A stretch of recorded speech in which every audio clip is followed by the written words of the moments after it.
पापा। अरे कहाँ बारा हो? अरे कहाँ गई मुझौसा रे? कब से बोलाओ तई तनकियो एकरा बुझात नहीं खे। काज नहीं कहाँ रहता? ए भाई हमारा के बोला तड़ू का तू? तारा बुझात नहीं की तो के ना बोला था केकरा के बोला?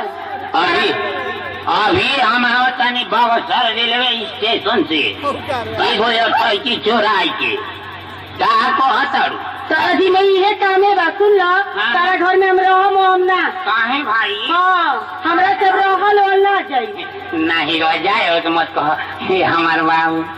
देखो तू कुछ कहला लेकिन हम रहम ना एकदम ना रह सकी ना। तू ना रहबू ना जानता रखा है ना घर में आटा बा ना चाउर बा ना दाल बा। तारा के देखल करी का दिन रात। ए भाई तो हमार सफाई इज्जत ले ली। अरे जो 20 बोरा घी हुआ हम इंदिरा में धोई नहीं थे उनका भाई बोरा गई बोरा गई। हाँ आज हम 40 बोरा निमकावा भूसा में धोनी थे उनका भाई वो खत्म हो गई। कोई मचत घोस रे। हाँ रे घर में कुछ नहीं खे एकदम कुछ नहीं खे। और तो बहुआ काट के धोई रही मंजरी नहीं खा जाना। काम ये करम हे भगवान का कहीं तरह से बरखा सब दह गई। ये बरम हो गई गरम बरखा दह गई। हाँ हो अरे अभी बात छाता पर धोले रही तेवर ऐसा कर गेहूँ नहीं हो घर में एकदम नहीं खे हो। तो देखो हम अब गेहूँ डाल दे तनी खूब लेकिन के पिसवाई के खियई तो सुना तो जल्दी दाना ना देखत ना लड़का सब भूखे बनो सब से छटपटा करो हाँ देख लो कहाँ बाटे और लड़की भी देख लो। देखो अभी हम पाटा लिए हाँ लिया जल्दी फूलन बरारिया से लिए नहीं हो पाटा एक तनी हमका जोड़ ले बता। चिंता मत करो हम भाई देखो अरे सर के मुँह चले बारू तब का जानत नहीं का पहले बताओ। सुना हमारे नैयरवा में ये न होला। हाँ एक बाबू जी के कोई गो ठरे सरवा कहाँ से चालू करबू? आगे से चालू करो चाहे पीछे से चालू करो चालू करो हम बता दे तनी कहाँ से चालू करो। कहाँ से हो? देखो है चालू करेला। अच्छा है बंद करे वाला और का पीछे से धुआं फका फका फेंकी यो बात बा। ऐसा करी हो कि अगर जोर से जहाँ दबावलू जाना लू तो धारा जी तो मंगारा का माई लखा वही में बुझ बुझी फेंके लगा इहो बात बा का? हाँ ये तो हमारा के पहले से बताइए लूगा पहले हूँ और ही बढ़िया से सुना इतना हमारे मत सिखावा सुन ला। अरे तो लड़का पूछे मोर क्या करे? ठीक है चल देखो अब हम चालू का जब खूब हमारा पाका चले लगी हो ना प्रेशर मशीन जब बनाई तो छोड़ दिया गो दिन तो वही में हाथ उधार आ जाएगी ठीक ना।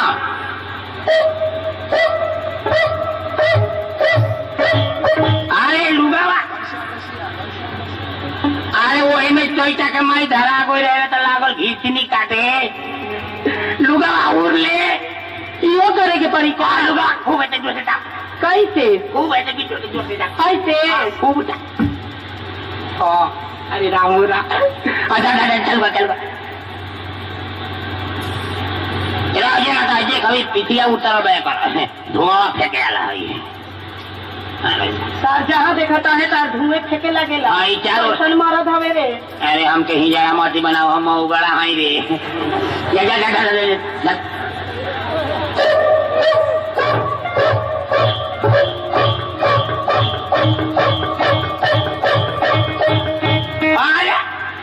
अभी धोई नहीं रहे हो।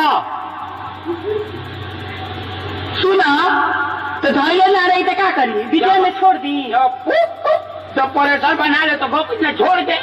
आज जब देखिए खूब हाइट में चले लागल तो फोन दिन आगे बोन कर दिए क्या इहो बात बका और न तो फोर डिशन में उखाड़ दिए। ठीक है कहता रहा ना। हाँ जल्द जल्द हाँ है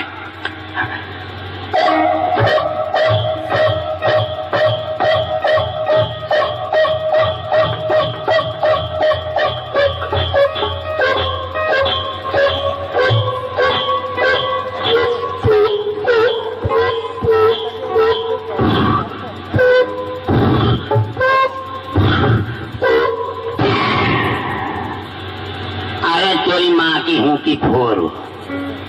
अरे का अबले तो मैं फोर दिसनवे उखा दे रही। देख ले कि फीता उतर गया पक पक पक पक करते ले तो धारा में ढंगावेला किनारे। का करी रे हमर माई नाना सिखैले रहली ह ना ना तो थ्रेसर के मुंह देखले बाड़ू। थ्रेसर के मुंह ना हो देखा हुए वाह। एक बात पूछी। क्या पूछा था? पूछा आता नहीं है कि एक बार चीनी को ही दो कि अगर हम औरतें नहीं रहेंगी तो आप सब मर्द किधर जाएंगे? ये कभी बोलेगा था? हाँ ये बोले ये हमार डिस्पोजल ये हमार करेज हमके करेजा मुर्दा मत कहो। काहे हो? हमारा डर लगे हमार किडनी खराब हो गई बिया।